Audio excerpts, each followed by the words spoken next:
Há passagens na Bíblia que brilham, que inspiram, que acalmam, mas há também aquelas que inquietam, que fazem perguntas demais, que quebram estruturas, que expõem o que muitos não querem ver.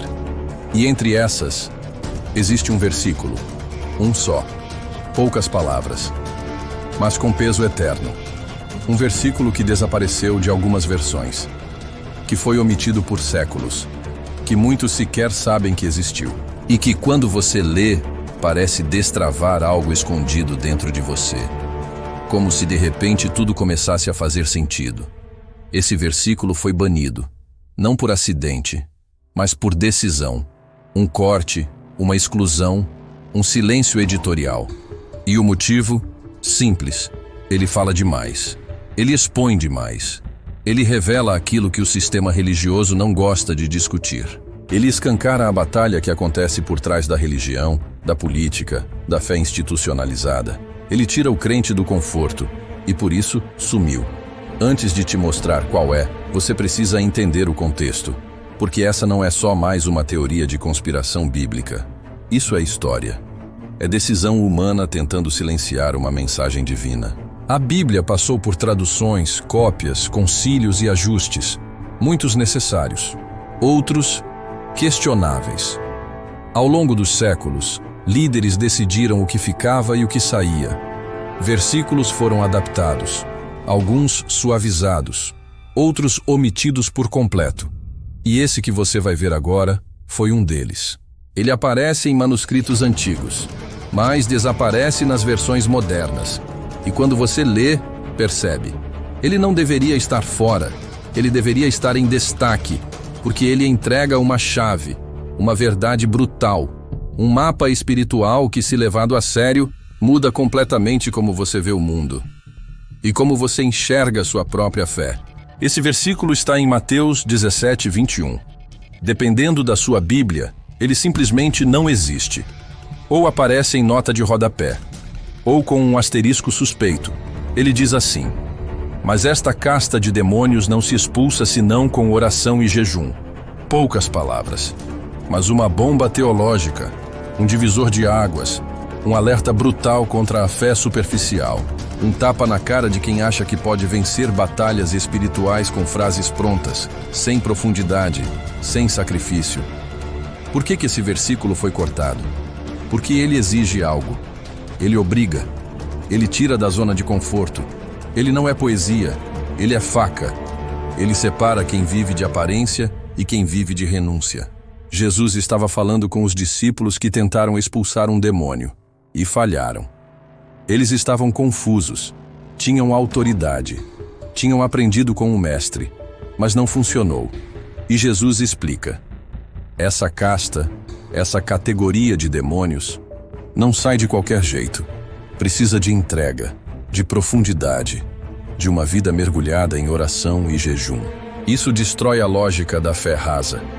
Isso mostra que nem tudo se resolve com um versículo decorado, que há níveis espirituais, que há camadas de batalha, que há opressões que só caem quando você morre para si mesmo, quando você sacrifica sua carne, quando você renuncia ao conforto, quando você ora até a alma doer.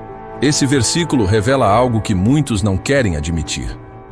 Existe um reino espiritual onde nem todos têm acesso, onde a autoridade não vem do cargo, vem da cruz, do silêncio, do tempo no secreto, do prato não comido, da oração feita quando ninguém vê.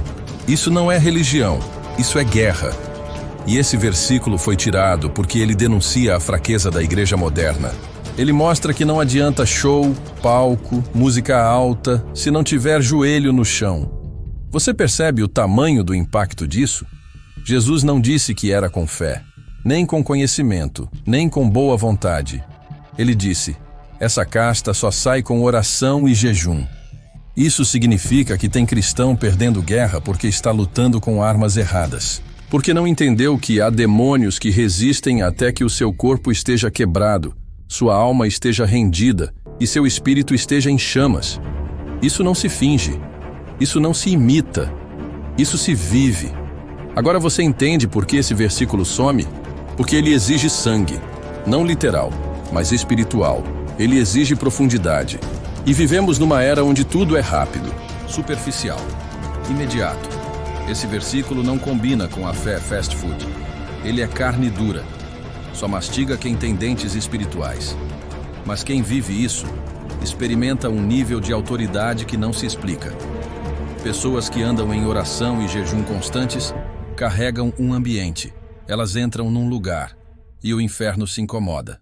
Elas falam e as trevas recuam. Elas oram e o céu se move. Não é mágica.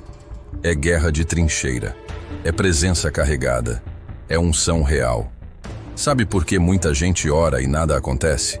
Porque ora sem quebrantamento, sem profundidade, sem intimidade. Oração virou lista de pedidos. Jejum virou desafio de igreja. Mas para Deus, oração é guerra. Jejum é sacrifício vivo. E esse versículo grita isso. Por isso ele foi silenciado. Mas hoje, ele ressuscita aqui. Ele volta para os seus olhos. E você tem uma escolha: ignorar, como fizeram os editores, ou mergulhar, como fez Jesus. Você decide se quer continuar lidando com seus demônios com memes gospel e culto online de 20 minutos. Ou se vai decidir ir até o fim, dobrar o joelho, fechar a boca, rasgar a alma, jejuar por direção, orar por libertação, viver como quem realmente quer vencer. A casta não vai sair com um grito, nem com um post motivacional. Vai sair quando sua carne morrer, quando sua vida deixar de ser sua, quando Deus for mais importante que o celular, que o Netflix, que a rotina. Esse é o evangelho que poucos pregam, mas é o único que funciona. Esse versículo foi banido dos olhos, mas nunca saiu do coração de quem realmente vive o espiritual. Ele está vivo. E agora que você sabe disso, a responsabilidade é sua. Vai continuar com a Bíblia editada? Ou vai buscar o que foi silenciado? Comente aqui embaixo. Eu não aceito mais viver uma fé editada. E compartilhe esse vídeo com quem precisa sair do superficial. A casta não sai com discurso, só com guerra espiritual.